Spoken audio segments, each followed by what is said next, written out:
లోకేష్ గారు మాట్లాడినటువంటి audio video మీరు వినిపించారు. అందులో ఆయన ఒక క్లారిటీగా ఒక మాట అయితే చెప్పడం అనేది జరిగింది. స్టీల్ ప్లాంట్ కరణ అనేది ప్రైవేటీకరణ జరగదు, బట్ ఇది 100% జరిగేది అయితే కనుక 2021 నుంచి నష్టాల్లో ఉన్నటువంటి స్టీల్ ప్లాంట్ ని 27 వరకు కూడా నష్టం స్టీల్ ప్లాంట్ ని ఈ పార్టీకి నిర్మలా సీతారామన్ గారు అప్పుడున్నటువంటి బడ్జెట్ ప్రతిపాదనలో ఆవిడ ఎప్పుడో కూడా చెప్పేసారు స్టీల్ ప్లాంట్ ప్రైవేటీకరణ అవ్వబోతుంది అనేసి.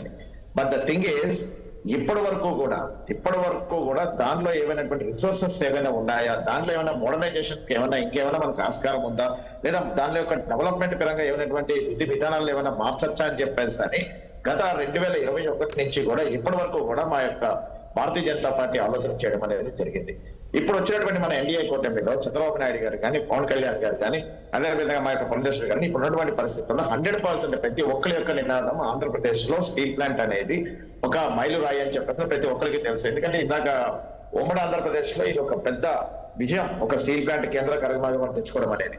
బట్ ఇప్పుడున్న పరిస్థితుల్లో ఎన్డీఏ కూటమిలో చంద్రబాబు నాయుడు గారు లాంటి ఒక మహోన్నత ముఖ్యమంత్రి గారు కావచ్చు, అదే విధంగా ఈ యొక్క గారు కావచ్చు, ఎప్పుడు కూడా ప్రజల పక్షాన ఉండడమే కానీ, ప్రజల కోసం ఆలోచించడమే కానీ, విధి విధానాల కోసం ఆలోచించడమే కానీ ఇప్పుడు కూడా సొంత ఎజెండా అనేది ఎప్పుడు కూడా ఉన్నది. ఏ విధంగా డెవలప్మెంట్ చేయాలి, ఎడారిలోనే ఈ రోజున చంద్రబాబు నాయుడు గారు ఒక హైట్ ప్లాన్ ఎన్నో సిటీలు తీసుకొచ్చి ఎంతో మందికి ఉద్యోగ అవకాశాలు ఇచ్చారు. అలాంటి ఒక ముఖ్యమంత్రి ఉన్నటువంటి ఎన్డీఏ కూటమిలో అంత తొందరగా ప్రజల్ని ఇబ్బంది పెట్టే విధంగా ప్రజలు రోడ్డున పడిపోతారు లేదా వీధి పాలు అయిపోతారు అని చెప్పేసి అని చెప్పడం అనేది చాలా బాధాకరము.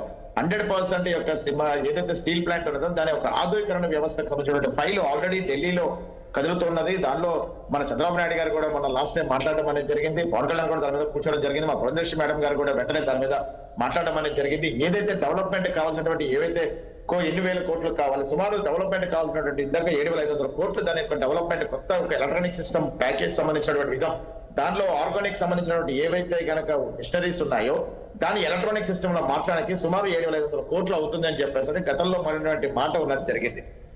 ఆ యొక్క ఫైల్ ఈ రోజున ప్రక్రియ ఢిల్లీలో మాట్లాడడం అనేది జరిగింది. సో దాన్ని ఏ విధంగా డెవలప్మెంట్ చేయాలి, ప్రైవేటిజం చేస్తే వచ్చేటువంటి లాభాలు ఏంటి, దాన్ని ఇంకే విధంగా డెవలప్మెంట్ చేస్తే యొక్క లాభాలు ఏంటి, ఇందులో ఉన్నటువంటి మొత్తం సుమారు ఒక 30,000 మంది ఎంప్లాయీస్ ఉన్నారు. అందులో 14,000 మంది సుమారు పర్మనెంట్ అయితే కనుక 16,000 మంది యొక్క అవుట్ సోర్సింగ్ లో కానీ కాంట్రాక్ట్ బేసిస్ లో కానీ ఉన్నటువంటి వ్యవస్థ ఉన్నది. సో ఎట్టి పరిస్థితుల్లో ఒక ప్రధానమంత్రి గారు కానీ, ముఖ్యమంత్రి గారు కానీ ఎటువంటి సిచ్యువేషన్స్ లో దీన్ని ఇబ్బంది కలిగేటువంటి వాతావరణాన్ని క్రియేట్ చేయడం అనేది జరగదు. ప్రజలకు ఇబ్బంది కలిగించేటువంటి దానిలో ఆధునీకరణ పద్ధతులు, కొత్త వెసులుబాటు, ఏ విధంగా దీన్ని డెవలప్మెంట్ చేయాలా, ఎంతమంది ఉద్యోగస్తులకు దీంట్లో ఇంకొంచెం మరిన్ని అవకాశాలు వస్తాయి, ప్రైవేటీకరణ జరిగితే ఏ విధంగా ఉంటుంది, దాన్ని డెవలప్మెంట్ ప్రక్రియలో ఏదో ఇప్పుడు ఉన్నటువంటి పరిస్థితుల్లో ఏదో ఘోరం జరిగిపోతుంది, ఏదో అన్యాయం జరిగిపోతుంది, లేదంటే అలా నిజంగా జరిగేటట్టయితే 2021 బడ్జెట్ లో తీసుకున్న డెసిషన్ ఇప్పటికి ఇంకా 4 సంవత్సరాలు ఎప్పుడు ప్రైవేటీకరణ చేయొచ్చే. సో దాంట్లో ఉన్నటువంటి వెసులుబాటు చూస్తున్నారు, దానిలో ఉన్నటువంటి ఏ విధంగా డెవలప్మెంట్ చేయాలి, ఏ విధమైన డెవలప్మెంట్ ప్రక్రియ ముందుకెళ్తుంది, సో దానిలో ఉన్నటువంటి కూలంకోసంగా ఉన్నటువంటి పరిస్థితులను చూస్తున్నారు. ఈ రోజున సుమారు 3,000 ఎకరాలకు సంబంధించినటువంటి యొక్క స్టీల్ ప్లాంట్ ప్రక్రియని ఇంకా దానికి ఎటువంటి సోర్సెస్ ఏ విధంగా ఉన్నాయి, దానికి సరైనటువంటి గనులు లేవు, సరైనటువంటి ముడిసరుకులు లేదు, రా మెటీరియల్స్ యొక్క డెవలప్మెంట్ లేదు. రా మెటీరియల్స్ ని మనం బయట తెచ్చుకుంటే సుమారు ట్రిపుల్ రేట్ అవుతుంది. సో దాన్ని ఇంకే విధంగా ఇందాక అన్న చెప్పినట్టుగా దాన్ని మెర్జ్ చేయాలా లేదంటే వద్దా, లేదంటే మెర్జ్ చేయాలా వద్దా, దానివల్ల లాభాలు ఎలా ఉంటాయి. ఇప్పుడు ఈ రోజున విశాఖపట్నం స్టీల్ ప్లాంట్ మెర్జ్ చేయాల్సి వస్తే పొద్దున మిగిలిన స్టీల్ ప్లాంట్లు కూడా దాన్ని అదే విధంగా కోరుకుంటాయి. సో నేను ఒక్కటే మా యొక్క ఎజెండా అన్న, ఈ రోజున ముఖ్యమంత్రి గారు కానీ లోకేష్ గారు ఆయన ఏం లేకుండా ఆయన ఎందుకు మాట చెప్తారు, ఆయన అంత చెప్పాల్సిన అవసరం లేదు. ఆయన క్లారిటీగా చెప్పారు, ఇతర పార్టీల తాలూకు ఆందోళన చెందాల్సిన అవసరం ఏంటి, అది ప్రైవేటీకరణ అయితే ఆయన ముఖ్యమంత్రి గారు ఆయన ప్రమాణ స్వీకారం చేసిన వెంటనే కూడా ఆయన ఒకే ఎజెండాతో కూర్చున్నారు.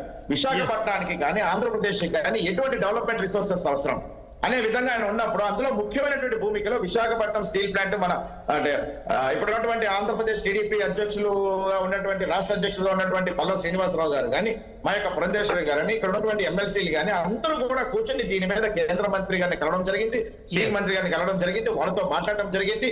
ఏదైతే నిర్మలా సీతారామన్ గారికి కూలం కోసం వివరించడం జరిగింది, ఆ ఫైల్ యొక్క విధివిధానాలు అంటే దీనిలో డెవలప్మెంట్ సోర్సెస్ ఏ విధంగా ఉంటాయి, అంటే మరిన్ని ఉద్యోగ అవకాశాలు ఎలా ఉంటాయి, డెవలప్మెంట్ ఏ విధంగా తీసుకురావాలి, ఆ ప్రణాళికని ఏ విధంగా తీసుకొస్తే బాగుంటుందని చెప్పేసి ఆలోచనలో ఉన్నారే తప్పించి కానీ ఎక్కడా కూడా ప్రజలకి ఉద్యోగస్తులకి ఇబ్బంది కలిగించే విధం అనేది ఎక్కడా కూడా ఈ రోజున మా యొక్క ఎన్డీఏ కూటమిలో జరగదు, జరగనివ్వరు, జరగబోదు కూడా. రైట్, ఈ రోజు మీకు క్లారిటీగా చెప్తున్నాం. ఎందుకంటే ఈ రోజున జరిగినట్టయితే మీకు అదే చెప్తున్నారు ఇందాక జరిగేటట్టు అయితే 2021 బడ్జెట్ లో వచ్చినటువంటిది ఎప్పుడుగో ఈ రోజున అమ్మేసి దాన్ని శుభ్రంగా ఈ ప్రైవేటీకరణ ఏ జపాన్ కంపెనీకో లేదంటే ఏ కొరియన్ కంపెనీకో ఇచ్చేసి డెవలప్మెంట్ ప్రక్రియ అనేది జరిగిపోయి ఉండేది. దాని మీద ముఖ్యమంత్రి గారు కూర్చుని ఉన్నారే. ఆయన 100% ఎన్డీఏ కూటమిలో చంద్రబాబు నాయుడు గారు 100% దీని మీద ఒక ఆలోచనతో ఉన్నారు. దీన్ని ఏ విధంగా డెవలప్మెంట్ చేస్తే బాగుంటున్నారు, దాన్ని సుముఖంగా ఉన్నటువంటి ప్రధానమంత్రి గారు కూడా దాని మీద ఒక సుముఖమైనటువంటి వ్యక్తిత్వం పంచడం జరిగింది. ఈ రోజున ఇన్ని నష్టాల్లో ఉన్నటువంటి స్టీల్ ప్లాంట్ యొక్క ఫ్యాక్టరీని, ఇంత ఘోరంగా ఉన్నటువంటి స్టీల్ ప్లాంట్ ఫ్యాక్టరీని ఈ రోజున డెవలప్మెంట్ తీసుకెళ్లే విధంగా ఆలోచిస్తారు కానీ, అంతేగాని దాన్ని నష్టాలు పెట్టేసి దాన్ని అమ్మేసి దాన్ని ఏదో రకంగా చేసేస్తే ఒకటన్నా ప్రైవేటీకరణ ఇష్యూస్ అనేది కనుక జరిగితే, దాని కనుక వేరే ఒక డెవలప్మెంట్ సోర్సెస్ కనుక జరిగితే ప్రజలకు మరిన్ని ఉద్యోగాలు కలిసి వస్తాయి, మరిన్ని డెవలప్మెంట్ రిసోర్సెస్ మనకు కలిసి వస్తాయి.